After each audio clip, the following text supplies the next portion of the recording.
Yes. सो वही paper है 9701 23 मई जून 2017। अब इसमें बेटा कुछ ऐसे करते हैं, डिफरेंट लोगों के डिफरेंट मेथड्स हैं, कुछ लोग आइस टेबल फॉलो करते हैं। True SO2 plus O2 double arrow True SO3, this is equation right. अब हम क्या करते हैं बेटा, मेरी मेरी ये वाली वीडियो देख लेना, मैंने केसी की वीडियो अपलोड की हुई है। Initial amount reacted, amount produced, equilibrium amount. Initial amount is given to you, that is 1 mole of oxygen gas. Okay. At the pressure of this, 1 mole of sulfur dioxide and which 1 mole of oxygen. Product का zero है अभी। कितने amount में react किया मुझे नहीं पता, कितना अमाउंट प्रोड्यूस्ड हुआ मुझे नहीं पता, 2x। अमाउंट रिएक्टेड में रिएक्टेंट की बात करते हैं, अमाउंट प्रोड्यूस में प्रोडक्ट की बात करते हैं।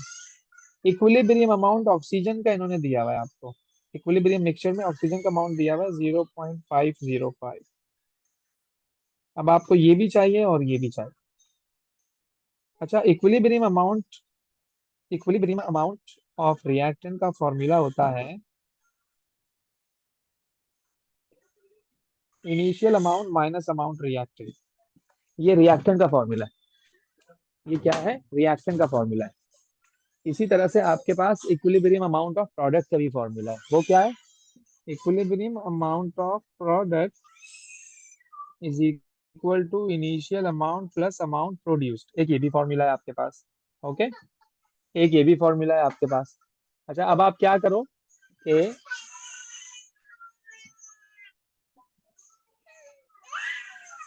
इनिशियल अमाउंट आपको कितना दिया हुआ है, 1 - 2x।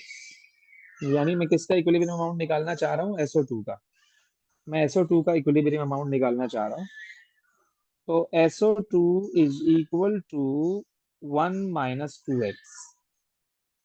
लेकिन मसला ये है कि मुझे तो एक्स ही नहीं पता, मुझे तो एक्स ही नहीं पता, तो इसको इक्वेशन 1 कह दो। मुझे तो एक्स ही नहीं पता, तो मैं इसको यूज करूंगा, मैं इसको यूज करूंगा। Equilibrium amount of O2 is equal to 1 - x। O2 का इक्विलिब्रियम आपको दिया हुआ है 0.505 इज इक्वल टू 1 - x। तो यहाँ से आप क्या निकाल लो? x निकाल लो। तो x would be equal to 1 - 0.505। अब यहाँ से जो आपके पास x आएगा, यहाँ से जो x आएगा उसको आप इक्वेशन 1 में पुट करना। जब आप उसको 1 में पुट करोगे, सॉल्व करोगे, तो आपके पास SO2 का इक्विलिब्रियम आ जाएगा, जो कि कितना आ रहा था? क्या कर रहे थे बासिल, कितना आया है? 0.5, कितना आ रहा था? सर SO2 का आया जीरो पॉइंट है जीरो वन 0.01। ये आंसर आ जाएगा आपके पास। अब मुझे इसका भी इक्विलिब्रियम अमाउंट चाहिए। तो ये तो प्रोडक्ट साइड पर है, प्रोडक्ट का इक्विलिब्रियम अमाउंट ऐसे निकालते हैं, initial amount plus amount produce, that is 0 + 2x। तो 2 × जो ये आंसर आएगा आपके पास, उसको यहाँ पुट करोगे, तो ये आंसर आएगा आपके पास 0.99। सिंपल। बेटा ये है, इसको मतलब इक्विलिब्रियम अमाउंट निकालने का ये मेथड है। इससे आप किसी भी चीज का इक्विलिब्रियम अमाउंट बड़ी इजीली निकाल सकते हो, मसला ही नहीं है कोई। ओके। अच्छा, अब क्या है आपके पास निचले पार्ट में, क्या कह रहा है? पार्शियल प्रेशर आपको निकालना है। पार्शियल प्रेशर आप कैसे निकालोगे ऑक्सीजन गैस का, तो वो आप देख लो जरा।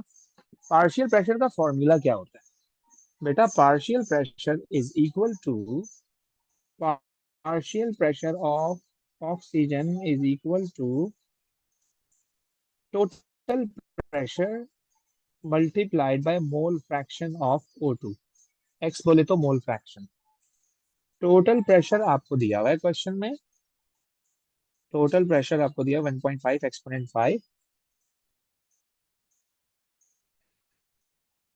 मोल फ्रैक्शन क्या होता है? Individual mole divided by total mole. Individual mole of oxygen that is 0.505 divided by the total moles, that is 0.01, 0.505 and 0.99। इनको सॉल्व कर लो, आपके पास पार्शियल प्रेशर आ जाएगा। सिंपल। करो जरा, सॉल्व करेगा।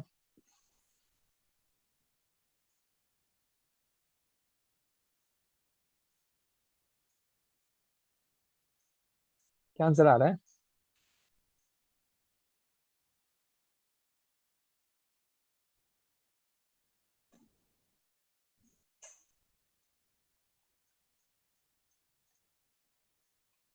हाँ जी, क्या आंसर आया बेटा?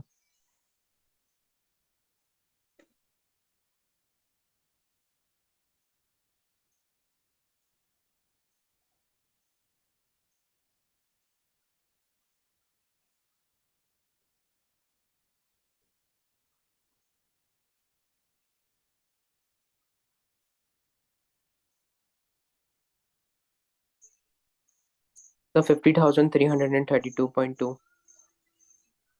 यानी कि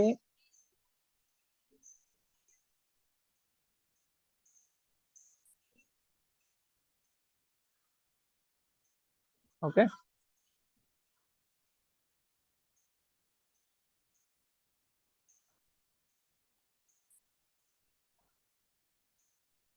चलो जी, एक्सप्रेशन लिखनी है आपको। प्रोडक्ट अपॉन रिएक्टेंट फॉर्मूला होता है ना इसका। तो प्रोडक्ट आपका SO3 था। पार्शियल प्रेशर ऑफ SO3 की power 2 divided by the reactant side, that is partial pressure of SO2 की power 2 into partial pressure of O2. This is your Kp expression.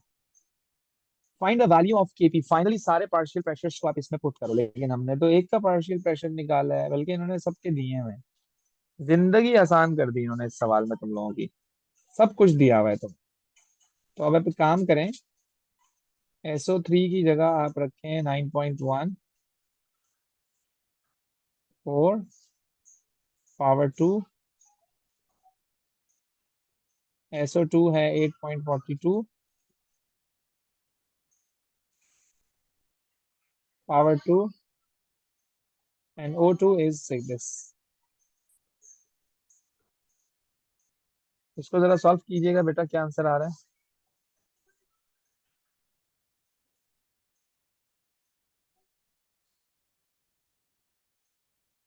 हम इसका यूनिट निकाल लेते हैं। यूनिट इसका होगा पास्कल का स्क्वायर। दिस इज पास्कल का स्क्वायर, दिस इज पास्कल 1। ये कैंसिल कैंसिल, सो पास्कल -1।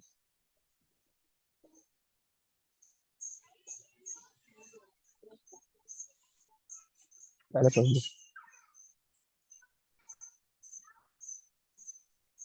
क्या आंसर आया जल्दी?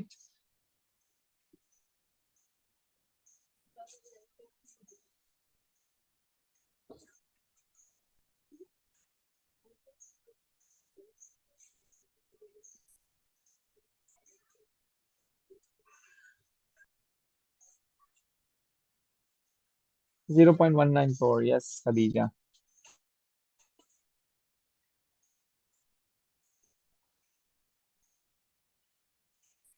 ये किया हुआ है यार।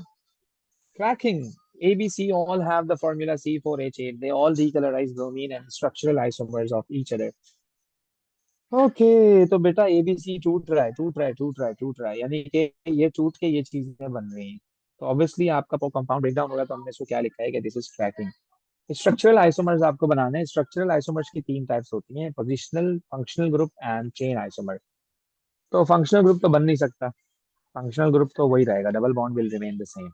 आप डबल बॉन्ड की पोजीशन चेंज कर लो। डबल बॉन्ड की पोजीशन अगर चेंज हो गई हो तो फिर आप ब्रांचेस को चेंज कर लो। तो ये तीन पॉसिबिलिटी मैंने बनाई है, आप इसको देख लो अच्छी तरह। जिसको नहीं समझ आ रहा वो पूछ ले जल्दी से, शाबाश।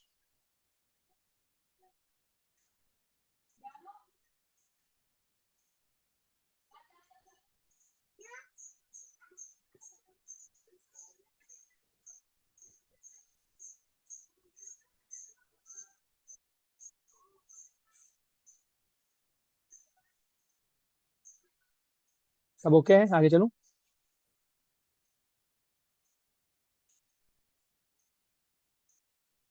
यस और नो? खदीजा कहती है yes. Shamim, Hamna, Faisal, Basil, Amna. Okay. So A shows optical isomerism. Explain the meaning of the term geometrical isomerism. Same molecular formula having different arrangement in space due to carbon-carbon double bond. Geometric बोले तो cis trans isomer means easy isomerism.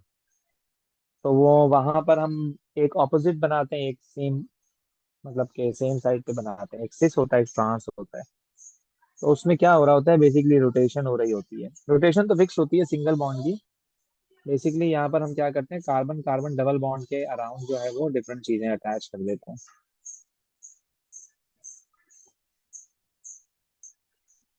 Draw the displayed formula of A and use it to show the mechanism of the reaction of A with HBr. Include all necessary charges, dipoles, lone pairs, and curly arrows. This is your A. A is C4H8. तो मतलब कोई भी ले लो तुम, कोई भी ले लो तुम। मैंने ये ले लिया, मैंने ये ले लिया, ओके। लेकिन बेटा ए कह रहा है शोज ज्योमेट्रिकल आइसोमर। अब आपको हमने दो कंडीशन बताई थी ज्योमेट्रिकल की, एक तो डबल बॉन्ड होना चाहिए, एक तो डबल बॉन्ड होना चाहिए। दूसरा, डबल बॉन्ड के अक्रॉस डिफरेंट एलिमेंट्स होने चाहिए। डिफरेंट का मतलब ये है कि ये डिफरेंट है, ये डिफरेंट है, ये डिफरेंट है, ये ऐसा ना हो कि कार्बन के अक्रॉस दोनों एच हो, या कार्बन के अक्रॉस दोनों CH3 हो। बेटा ये गलत हो जाएगा, ये गलत हो जाएगा। तो इसलिए you can not take this, you can not take this, you can only take this. Hopefully आपको मेरी बात समझ आ गई होगी कि मेरे कहने का क्या मतलब है, सिवाय फैसल के। है भाई फैसल? अबे फैसल क्या हो गया, ज्यादा खा लिया आज तुमने लगता है। बेटा कम खाया करो शहरी में। अच्छा अब देखो, HBr से जब हमने इसका रिएक्शन करवाया, तो अब मुझे ये बताने की जरूरत नहीं इलेक्ट्रोफिलिक एडिशन रिएक्शन कैसे होता है। हम काफी पहले डिस्कस कर चुके हैं, काफी ज्यादा दफा, कि ये डबल बॉन्ड अटैक करेगा इस इलेक्ट्रोफाइल पर, और फिर ये ब्रोमीन यहाँ से निकलेगा, और फिर उस कार्बन पे पॉजिटिव आएगा, तो ब्रोमीन ने अटैक कर दिया, फाइनली आपका ये रिएक्शन बन गया। तो इलेक्ट्रोफिलिक एडिशन है, मतलब सिंपल जो एल्कीन का होता है ये भी वही है। बस यहाँ पे आर्ट, पीस ऑफ आर्ट क्या था कि आप ए को सिलेक्ट करो कि ए कौन है इन तीनों में से। तो मैंने आपको बता दिया कि कैसे होगा इन तीनों में से, कैसे सिलेक्ट किया हमने। अच्छा ये भी क्वेश्चन मैंने करवाया हुआ है बेटा, ये भी क्वेश्चन मैंने करवाया हुआ है। तो चूंकि ये इस पेपर में है, तो इसको हम दोबारा देख लेते हैं। बेटा वो कहता है कि आपके पास B does not show geometrical isomerism, यानी कि बी इन दोनों में से कोई एक हो सकता है, या तो ये या तो ये। दोनों ही ऑप्टिकल आइसोमर शो नहीं कर रहे हैं और ज्योमेट्रिकल आइसोमर शो नहीं कर रहे हैं। कह रहा है B reacts with HBr to form a mixture of two structural isomers X and Y. कहता है कि जब बी HBr के साथ रिएक्ट करेगा तो दो आइसोमर बनते हैं। उन दोनों में से एक में कायरल सेंटर है और एक में कायरल सेंटर नहीं है। पहले तो पूछ रहा है कायरल सेंटर क्या होता है। बड़ी चालाकी से चलता है ये लोग। पहले पूछेगा कायरल सेंटर क्या है, फिर बोलेगा आ जाओ अब लाइन पे लगो, अब बताओ बना के दिखाओ। तो कायरल सेंटर वो है कि जिसमें फोर डिफरेंट ग्रुप्स अटैच्ड होते हैं, फोर डिफरेंट ग्रुप्स अटैच्ड होते हैं, और सिंगल बॉन्डेड कार्बन होना चाहिए। अभी मैंने लिखा sp3 कार्बन। sp3 बोले तो single bonded carbon having four different groups attached. अच्छा, फिर कहते हैं बी का नाम बताओ। अब आइए जरा हम आपको बताते हैं कि थोड़ी देर के लिए आप ये सोचो कि ये रिएक्ट कर रहा है HBr से, है भाई, ये रिएक्ट कर रहा है HBr से। ओके। आ, अगर यहाँ पर HBr अटैच्ड हो जाए, यानी कि कुछ इस तरह से, और ये डबल बॉन्ड खत्म हो जाए कुछ इस तरह से, तो पक्की बात है कि तो ये तुम्हारा कायरल सेंटर होगा, if I am not wrong. क्योंकि इसके साथ डिफरेंट ग्रुप्स अटैच्ड हुए हैं सारे के सारे। लेकिन अगर यही हरकत तुम यहाँ पर करो कि HBr यहाँ लगा दो और इस सिंगल डबल बॉन्ड को खत्म कर दो, तो ये कभी भी तुम्हारा कायरल सेंटर नहीं बन रहा। क्या मैं सही कह रहा हूँ? मेरी बात सबको समझ आ रही है? खदीजा, हमना, आमना, फैसल, बासिल। ओके। यस। तो इसलिए हमारा जो बी है ना बेटा, वो ये नहीं है बल्कि ये है, क्योंकि it is forming a chiral centre. तो ये चीज आपको बेटा पता होनी चाहिए। देखो कितनी इन्होंने डेंस बात पूछी है। ये इंफॉर्मेशन देखकर डायरेक्ट उनसे उन्होंने तुमसे बी का नाम पूछ लिया। तो B is but one ene. B is but one ene. Okay. B is but one ene. अच्छा, फिर कह रहा है X exist as a pair of optical isomers, तो बना के दिखाओ। मतलब कि अगर किसी बंदे ने तुक्के से लिख भी दिया ब्यूटवानीन, आगे फंस जाएगा जाके। होते हैं ना तुक्का, अबे यार मेरा तो आंसर सही आ गया, तुक्का लग गया, अभी तुक्का। वो कह रहा है चल बेटा लाइन पे लगो, तुक्का लगा ना, अब आगे बना के दिखाओ कि उसका ऑप्टिकल आइसोमर क्या बनेगा। तो अब तुमने वो स्ट्रक्चर उठाना है यहाँ से और इसी का ऑप्टिकल आइसोमर बना देना है। मतलब कि एच बी आर अटैच करने के बाद, एच बी आर अटैच करने के बाद तुमने इसका स्ट्रक्चर यहाँ बना देना है। तो ऑप्टिकल आइसोमर बन रहा है। सिंपल हो गई बात। कायरल सेंटर है तो ऑप्टिकल बन गया। ऑप्टिकल आइसोमर में जो आपके पास मिरर इमेजेस बनते हैं, that's not suppose to be super impose on each other. तो वो हमने यहाँ पे बना के दिखा दिया आपको। ओके हो गया जी।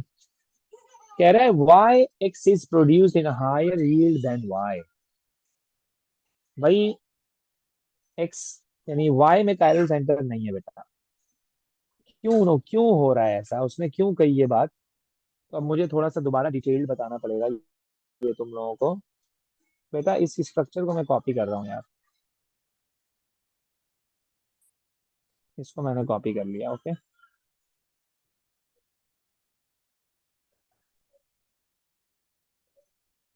जब मैं एच बी आर ऐड कराऊंगा तो मेरे पास दो पॉसिबिलिटी हो सकती हैं। एक तो ये है,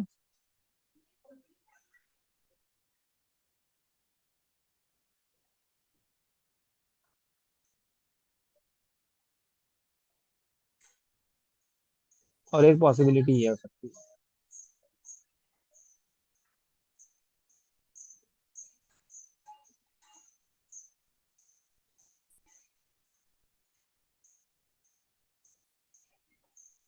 ओके।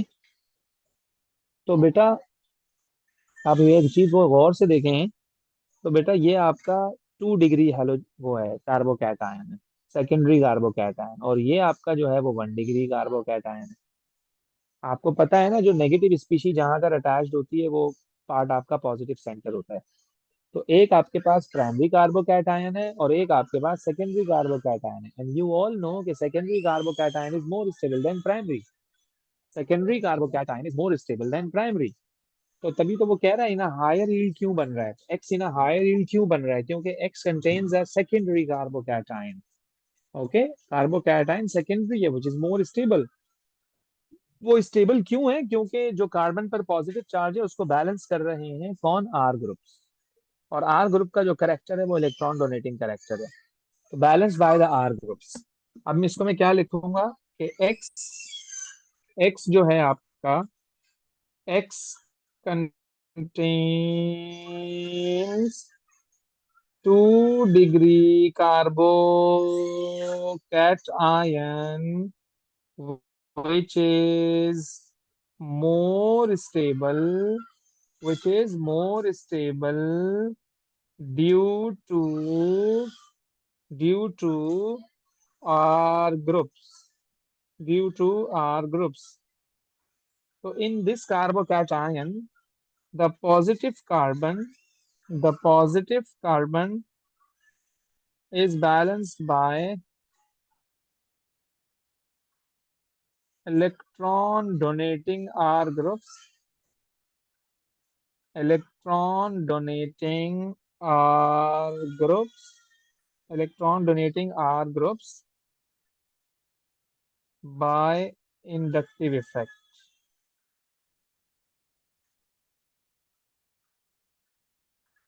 ओके। तो इसलिए वो क्या है बेटा, ज्यादा स्टेबल है।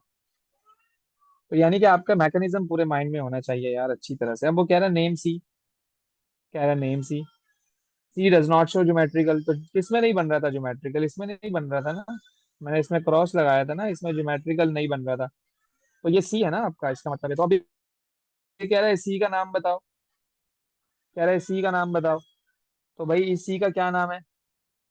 इस सी का नाम है बेटा, आइए जरा, this is your long chain, this is your long chain and this is your branch.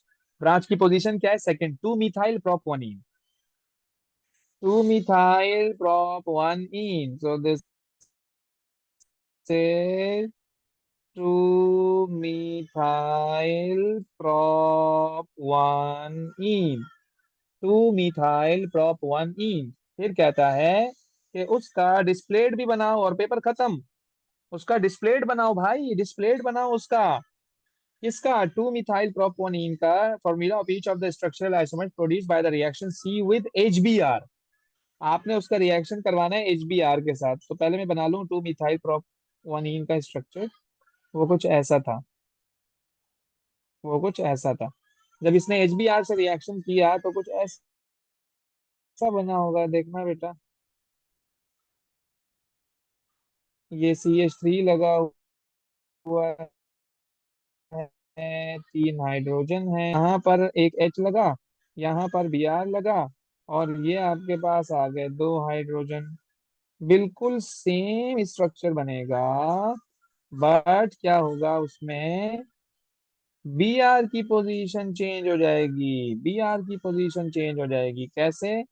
मैंने इसको हटाया और यहाँ लगाया, यानी ये आपका आ गया Br, ये आपका आ गया H। Simple, this is positional isomer. Br की पोजीशन चेंज कर दी मैंने। हाँ, जुगाड़ है ये, फैसल की पाकिस्तानी जुगाड़ है। सही है जी, ओके। तो ये पेपर हमारा कंप्लीट हुआ बेटा, ये मैं अभी अपलोड कर रहा हूँ, ये आपको मिल जाएगा इंशाल्लाह। इसी तरह से पेपर करते रहेंगे हम, और मिलते हैं इंशाल्लाह नेक्स्ट।